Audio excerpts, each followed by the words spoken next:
bwiza umuturage he kwisonga kereka umunyamafuti yego niwe utari kwisonga ukora ibihabanye ariko ibi nibyo nubwo hari abashyigikiye ko uburenganzira bwo gutera akabariro bwashyirwaho hari n'abandi atabishyigikiye bavuga ko iyo umuntu afunze aba agomba kwamburwa uburenganzira ku bintu binyuranye kugira ngo koko amenye ko ari amakosa yakoze bituma hari n'ibyo adashobora kwemererwa nuko bacyanzuye uracyanzura gute twisore nawe aba ameze nk'aho ari mu gihano uyu mugore ameze ya gatatu aba yakeneye ariko kuko uyu mugabo adafite uburenganzira kuri icyo kintu uyu mugore nawe amera nk'aho aguye mu gihano kugira ibihe byiza aho muherereye hose mu mpande enye z'isi ku migabane igiye itandukanye reka mbifurize kugira amahoro Kristo Yesu atanga nimba uri umukunzi wa Ingoro TV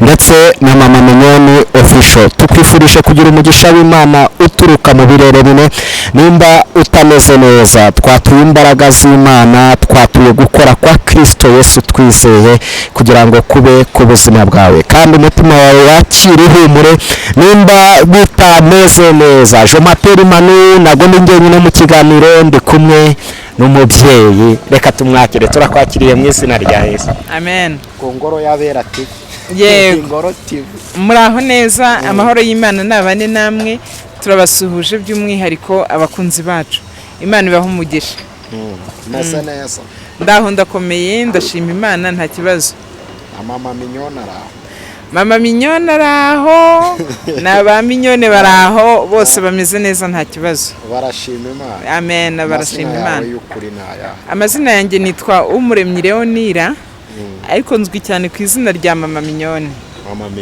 yego iyo bateranyijeho ofisha ibintu bita byumve iyo bateranyijeho ofisha ibintu bita bibu buryohe Minyoni nubwo tugiye kuvuga ku muryango aho niho Imana ihera ni naho ivukira ikitwa Imana nyine mu muryango mwiza wasanga Imana reka tuyiragize udusengera dutangira ikiganiro turagushimiye data mwiza tugushimiye urukundo dukunda tugushimiye yuko uri Imana itagirobanura ku butoni udukunda nta biguzi twatanze udukunda turi bagufu udukunda turi barebare udukunda tubyibushye ukadukunda tunanutse ni muri aka kanya rero tuzamuye ishimwe n'icyubahiro imbere yawe twongeye no kukuragiza aba bantu bose badukurikiye kugira ngo ubuntu n'urukundo rwawe bibasakareho tubisabye twizeye izina ry'umwami wacu Yesu Kristo amen Minyoni Imana iguhe umugisha kubw'isengesho ryiza dusengeye abarwayi baryizereremo barakira abatanezerewe nabo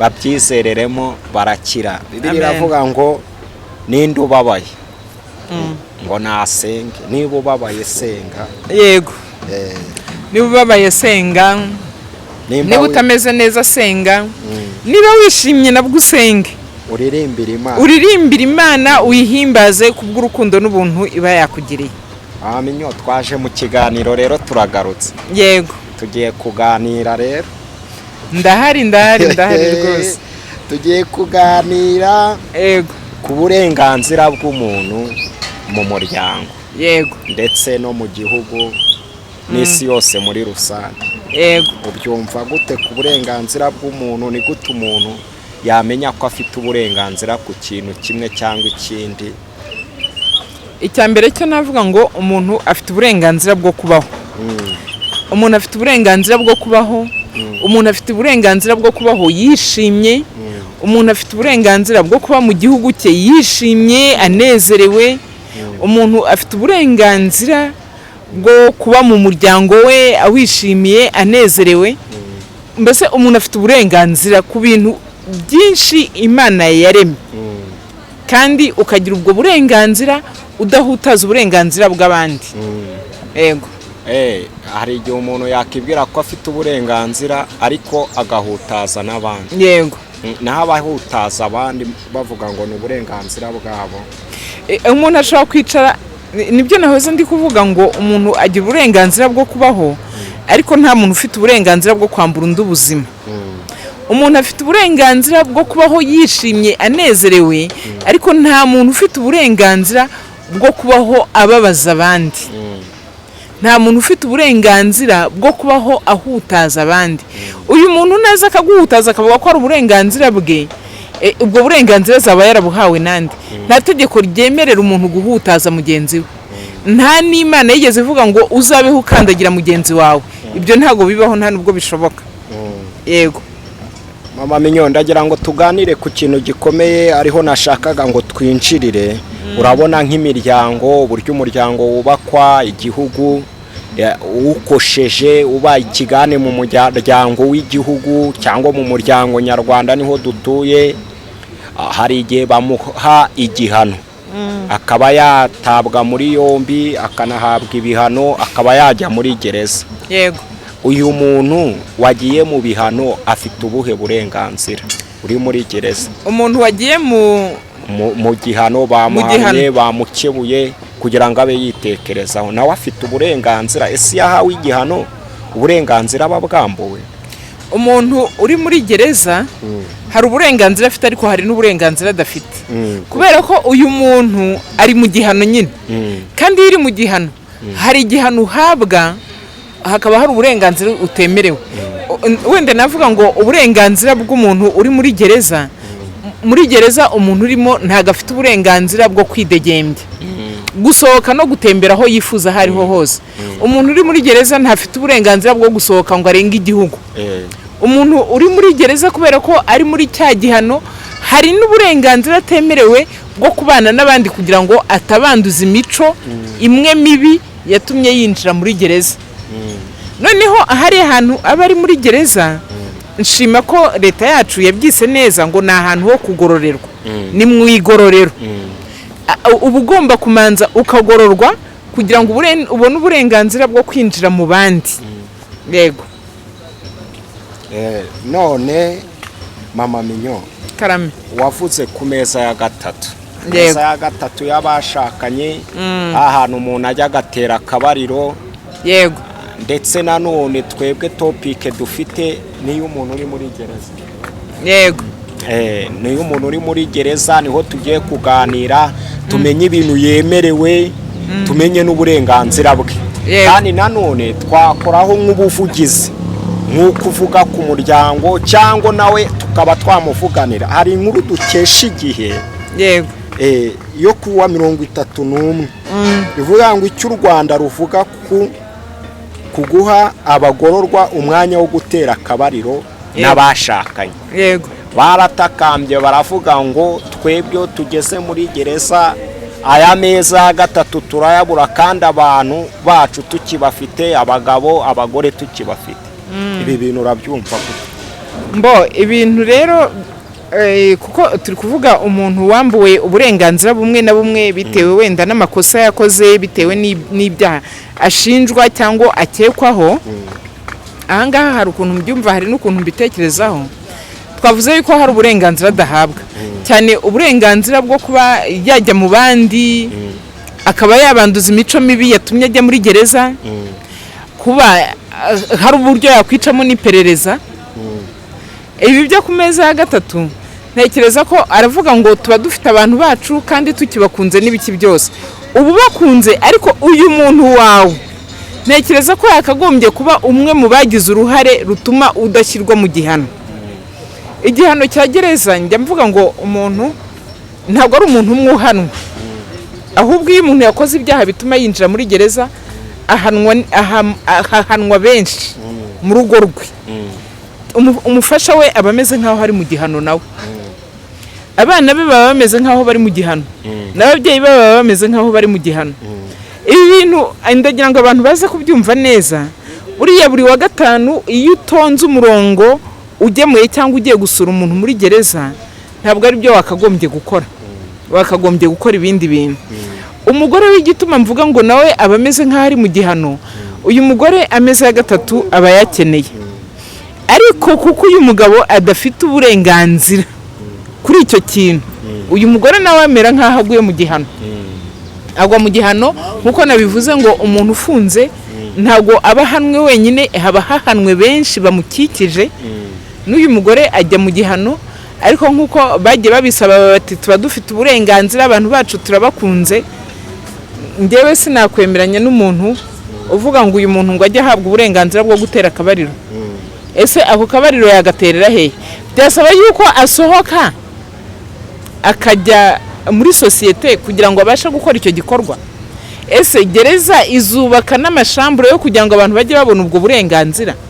Ese gereza icyo gihe yafata igihe kingana gute, cyangwa yafata abantu bangana gute kuri iyi gereza ngo uyu munsi nibwo bari buhabwa uburenganzira, ngo ubutaha buzahabwa abandi, ubutaha buzahabwa abandi? Urumva ibyo bintu byabo bitagoye koko? Tujye tuvugisha n'ukuri. umva ukuntu hano bavuze, Yego. bavuze ngo minisitiri w'ubutabera akaba n'intumwa ya leta, Yego. Dogita ugira shebuje Manuel Basine, yavuze ko abagororwa bo mu Rwanda batemerewe guhabwa umwanya wo gutera akabariro n'abo bashakanye kuko biri mu burenganzira bamburwa igihe bafunzwe. Yego. Kugira ngo byumve neza, igikorwa cyo gutera akabariro mu gihugu bimwe na bimwe gifatwa nk'uburenganzira bw'ibanze bwa muntu, ku buryo n'abafunze kubera ibyaha bitandukanye mu gihe runaka bemererwa kubonana nabo bashakanye mu buryo bwihariye, bagakora icyo gikorwa kibahuza. Umva urugero batanze, bahise bavuga nko mu bihugu bibikora nyine, nko mu bihugu nk'Ubudage, Canada, Uburusiya na Brazil. Ni mu gihe nko muri Leta Zunze Ubumwe za Amerika iki gikorwa cyemewe muri leta nka California, Connecticut, Washington na New York. Baravuga ngo mu Rwanda iki gikorwa cyemerewe imfungwa zaturutse muri Sierra Leone gusa, mu gihe izindi mfungwa zo mu Rwanda zo zitari zabyemererwa. Hari abafite abagabo bafunze bifuza ko nabo bajya bemererwa guhura nabo bashakanye bagatera akabariro, kuko ngo byabarinda kubaca inyuma. None se mama Minyo, bamwe barabemereye turabumvisha, abo muri Sierra Leone, abandi barimo barabisaba, n'abadamu nabo bari kubisaba kugira ngo bakomeze kubaka wa muryango. Kubw'ikintu gikomeye wavuze, uyu mugabo afunze, ubwo n'umugore nyine abigenderamo ni nkaho nawe abafunze, n'umugore abafunze. Kandi uyu mugabo nafungurwa narangiza ibihano, wa muryango wishimye, yego, uzazamo nanone amakimbirane, hazazamo ikibazo. Ubona kuba basaba uburenganzira bwabo barabisabye, noneho n'igihe n'amakuru akabivugaho ndetse n'abayobozi bakaba babivugaho. Iki kintu si cyo gisenya umuryango nyarwanda cyangwa gisenya imiryango runaka imwe n'imwe, tukaba twari tuzi ko wa muntu tugiye kumugorora hanyuma yazasohoka, ahubwo nanone akaba yakora amabara asanze nk'umugabo yaramuciye inyuma, kandi bibaho. Rero buriya njya mvuga ngo imico y'ahantu iratandukanye. Ntabwo turi bwitwaze ngo muri Sierra Leone barabyemerewe, nta nubwo turi bwitwaze ngo muri California barabyemerewe, kubera yuko tumanze turebe n'igihugu cyacu ngo kimeze gute, giteye gute, ese abafunze barangana iki uyu munsi mu buryo bwa rusange. Yego, amategeko yabo atandukanye n'amategeko y'imfungwa za rusange. Minisitiri yakomeje avuga ko ubundi burenganzira bwose bw'abagororwa bwubahirizwa, ariko ubwo guhabwa uruhushya rwo gutera akabariro ngo ntabwo burimo. Minisitiri w'ubutabera Dogita ugira shebuja Emmanuel we yavuze ko hari byinshi mu butabera abantu bagenda baganiraho, bakaganiraho, nibyo bya bindi nahoze ndi kuvuga, ariko ku kijyanye no kwemerera abantu bafunze gutera akabariro bitemewe mu Rwanda, wa mugabo ukora ibyaha umenye ko uzaba usezeye kabisa. Wa mugabo ufata ku ngufu under 17 18 ubu noneho barayemeye, under 17 umenye yuko uzaba usezeye. Urumva nyine nibyo nahoze ndi kuvuga ngo twitwararike twere kugwa mu bituma tugumukira igihugu cyangwa se tugongana n'amategeko y'igihugu. Nubwo wakwitwararika kajana byanze bikunze bikakugeraho, ariko iki kintu nanjye nago navuga ngo uyu muntu hari uburenganzira nyine yimwe, kandi yari abukeneye, uyu muntu hari n'ibibazo ari buhure nabyo ku bw'ubu burenganzira yimwe, kimwe kuko hari n'ujyayo akazavayo amaso nyine atareba kubera ko arafunze, kuko hari n'uvayo akazavayo ingingo ze zidakora neza kubera ko niba yari amenyereye kubyuka yirukanka ajya muri siporo akirukanka ibirometero 200, hariya nubwo babaha umwanya wo gukora izo za siporo bagakina bakagira gute, ariko hari ibintu bihinduka. Umuntu ufunze hari byinshi bihinduka, umuntu ufunze hari uburenganzira nyine adahabwa, ibyo tujye tubyemera rwose. Se mama Minyo, tugana ku musozo, hari igitabo nakubwiye uzakorera ubushakashatsi cyitwa Green Book. Kadafi, Koloneli Muhammad Kadafi nyakwigendera, yego, yakifuze havuga ku muryango. None iyo umuryango usenyutse igihugu kiba kimeze gute?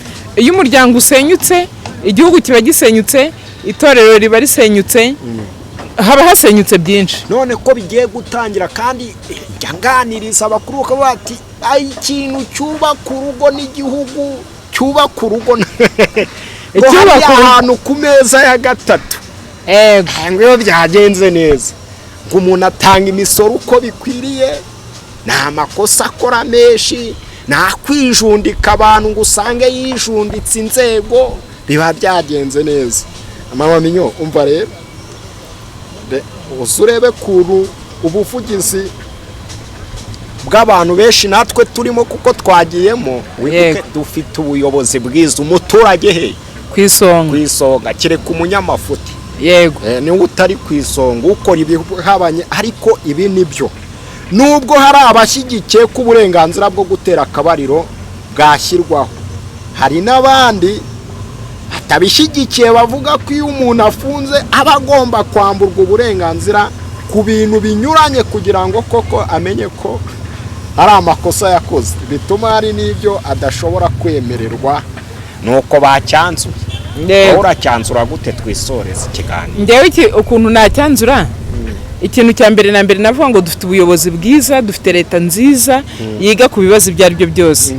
Urumva niba abaturage batangiye kubisaba no kubireklama, mpamya ntashidikanya ko iki kibazo, urumva na ministre yakivuzeho, mpamya ntashidikanya yuko leta izakigaho kandi ikagifatira umwanzuro ukomeye ukwiye. Uyu mwanzuro rero leta izafata niwo tuzagenderaho, icyo ni icya mbere. Icya kabiri, tureke kumva ko imiryango yacu yasenyutse, ahubwo twemere abacu bakoze amakosa bakosorwe, bagororwe, hanyuma natwe aho duherereye twicare twihangane, tuvuge ngo dukeneye yuko umuntu uwo ari we wese yabaho amahoro. Kandi ikindi nanone gikurikiyeho, twavuga ngo niba watakaye mu ikosa, emera n'igihano, emera igihano, ahubwo unitware neza nugera muri cya gihano kugira ngo igihano bakikugabanyirize. Ntimubibona se inshuro nyinshi? Yego, n'imbabazi ziratangwa, n'imbabazi ziratangwa cyane. Reka tubashimire abari badukurikiye. Watanga nomero ya telefone? Nimero yanjye ni 0788268322. Baje no kuri Mama Minyo official bakore subscribe, mukore subscribe, mukore like, musharinge n'ibiganiro byacu. Imana ibahe umugisha. Yes, abari muri gereza dukomeje kubasengera, mukomeze kwemera ibyaha mwakoze, munabisabire imbabazi. Nimba urengana umutima wawe ukabubizi neza, ndahamya nashidikanya ko Imana irenganura abarengana, izakurenganura. Tukomeze twubaka u Rwanda rwacu, turwubaka nyine rukomeze rugira umuryango muzima. Nimba uri urubyiruko ukabukumbesha gushaka, wumve ko gutera akabariro babyambuye abantu rwose, nta nubwo bizigira byemerwa. Irinde ibyaha n'igisa nacyo. Yesu abagirire neza. Je m'appelle Manu. Shalom. Shalom, shalom. Tera akabariro ntago byemewe Mama Minyo. Aya mateka twagiye tunyuramo yatumye hari abantu benshi bajya muri gereza, byatumye n'imiryango ya gereza yaguka. Rero impamvu mvuga ngo ntago twakwishinga biriya bihugu, ntago twakwishinga abandi bantu ngo tuvuge ngo uburenganzira bafite natwe tugomba kubugira, kubera ko ibi byaha byabereye mu gihugu byangije ikiremwa muntu. Ibaze ubu burenganzira buramutse butanzwe, noneho uyu muntu ufunze azira iki cyaha akaba yahabwa uburenganzira bwo gusohoka kugira ngo ajye kunezeza umugore we. Abantu bakikije uyu mugore aho bazabyakira gute? Cyane ko batarakira cya gikomere cyatumye uyu mugabo ajyanwa muri gereza. Ikindi nanone navuga gikurikiyeho, ni gute wambwira ngo abantu bari muri gereza erega tujye tubyumva natwe tubisobanukirwe. Ntago byakunda kubera ko birasaba indi bije. Abagore bari gutakamba ngo abagore barimo baratakamba ni kugira ngo babumve. Kandi ibi bintu hariho igihe umuntu asohoka muri gereza umuryango ugasenyuka burundu, kubera ko arasanga umugore yarabyaye abandi bana, hari uzasanga yarabyaye umwe, hari uzasanga yarabyaye babiri, kubera ko kwihangana biragoye, kwifata kuri iyi ngingo biragoye. Usibye no kuvuga ngo kwifata, tujye twemera yuko umuntu udakora iki gikorwa hari ibibazo by'ubuzima nabyo ahura nabyo. Hari uburwayi ahura nabyo, murabizi harimo abantu bagira utwa miyome, abagore bakunda kugira za miyome, abagabo bakunda guhura n'ibibazo bya prostate, bigatuma kwifata bitabaho, ndetse ibyo bikavamo cya kintu cyo gucana inyuma. Uyu muntu rero uri muri gereza iyo asohotse ntiyihangane, birangira n'ubundi havutse za ntambara, bikarangira uyu mugabo aje ati ndagutema ngutemane n'uwo mwabanaga n'ibiki byose, agatangira kukwishyiramo, ndetse naho yaza adafite ibimenyetso bigaragaza yuko wamucaga inyuma, nyine uri umugore ukaba utarabyaye, kuko umugore burya ikibigaragaza cyane nuko aba afite umwana, naho yakumva amabwire naho atayumva, uyu mugabo ntago yazava yatuje. Naho yabafunzwe umwaka umwe, naho yabafunzwe imyaka 2, hari igihe atakwizera, ukwizera kukagira. Ibi bintu rero nta kuntu umuryango urasenyuka kuri iki kintu, umuryango usanzwe urasenyuka, ariko twemere yuko n'ibihano bigomba kubaho. Mu bihano iki kintu cyo kubuzwa ubu burenganzira bwo gutera akabariro nacyo kirimo mu byo umuntu abuzwa iyo afungiye muri iyi gereza kandi ari mu Rwanda. Ariko tuvugishije ukuri, ntekereza ko leta itabona iyi bije yo kuvuga ngo ubu burenganzira buratanzwe, cyane ko abantu baba bafungiwe hamwe muri rusange, ntago umuntu afite chambre ye n'undi ngo agire chambre ye ku buryo azabasha kwakiriramo uwo bashakanye.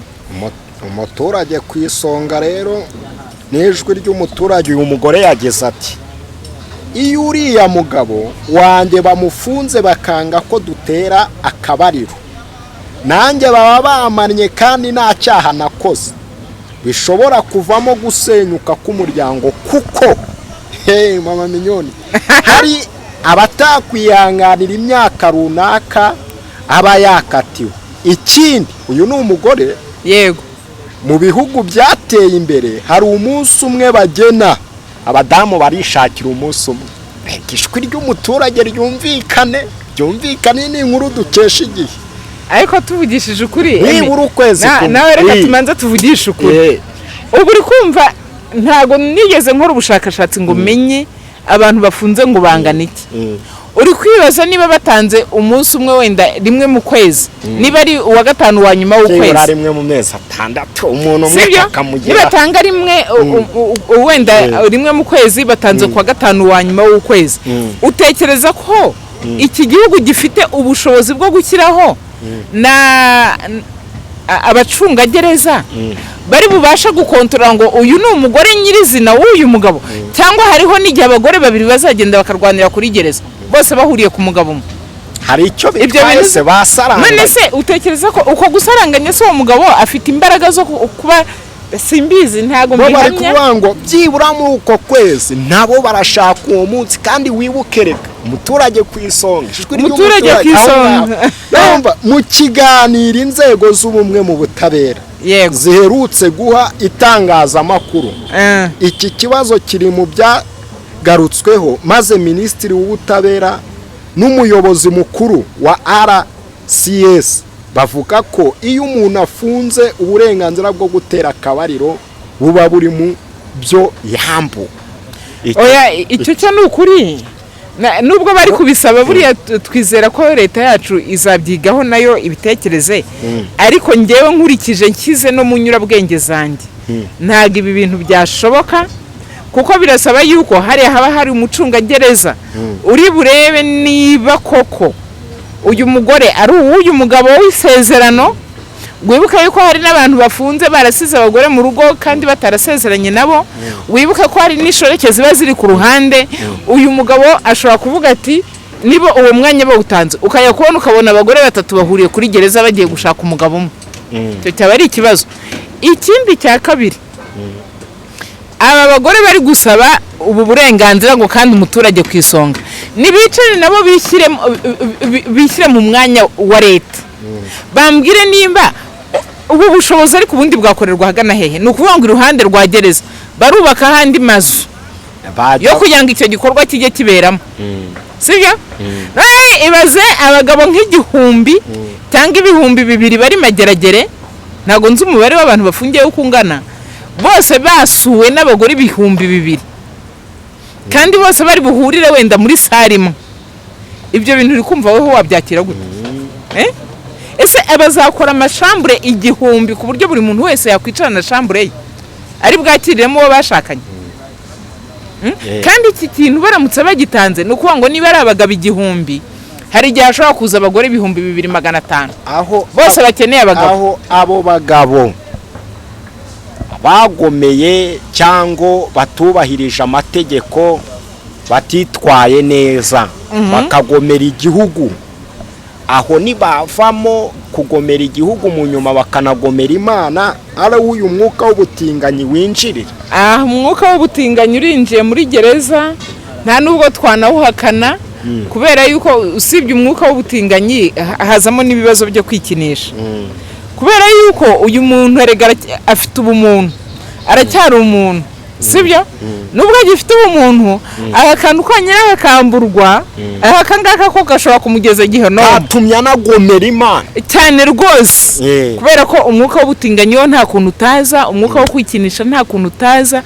Ariko twizeye natwe ko dufite ubuyobozi bwiza bwiga kuri iki kintu, bakavuga ngo mbese amaherezo yabyo bizarangira bite. Ikindi kintu ngiye navuga ngo mwabadamu mwe nimwegera abagabo banyu mubatoze kutagira imico mibi yatuma bagomera leta.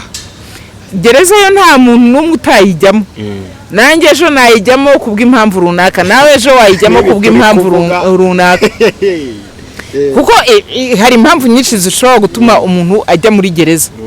Ariko navuga ngo nimba njyewe ndi umufasha wawe, nukuri ningufashe kutinjira, wenda reka tuvuge nk'urugero rufatika, ningufashe kutinjira mu rumogi ku buryo rwazagukirisha gereza, ningufashe kutacuruza forode, ningufashe mu bintu bituma utagomera leta, utagomera igihugu, utagomera abaturanyi bawe, ku buryo byakwinjiza gereza. Nubwo gereza ngo imiryango yayo ihora ifunguye kuri buri muntu wese, navuga ngo nitugire indangagaciro n'imico bituma tutagongana n'amategeko, kabone nubwo kugongana n'itegeko byo buri muntu wese yagongana naryo, n'akazi ukora ubwako katuma ugongana n'itegeko. Amenyo tugana ku musozo, umva kuno komiseri yavuze n'abandi babitekerezaga batabonye akanya ko gukurikira amakuru. Komiseri mukuru w'urwego rw'u Rwanda rushinzwe igorora, CG Evariste Murenzi, yavuze ko mu mategeko y'u Rwanda ubwo burenganzira abagororwa batari babwemererwa, gusa ngo abagororwa baturutse muri Sierra Leone bafungiye